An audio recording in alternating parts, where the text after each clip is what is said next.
बिस्मिल्लाहिर्रहमानिर्रहीम। अस्सलामु अलैकुम दोस्तों, कैसे हैं आप सब। मैं हूं मोहम्मद।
इसके साइड को हमने चेंज कर देना है।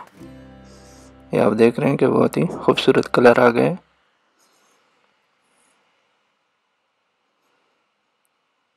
इसको आप सुबह नाश्ते में भी इस्तेमाल कर सकते हैं या शाम को चाय के साथ भी ले सकते हैं।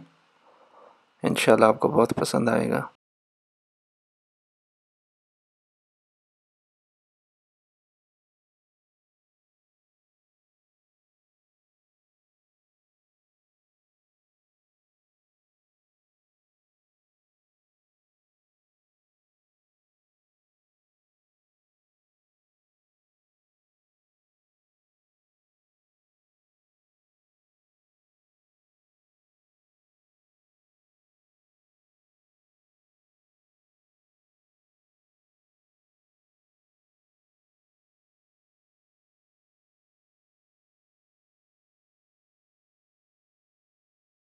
अल्लाह हाफिज़।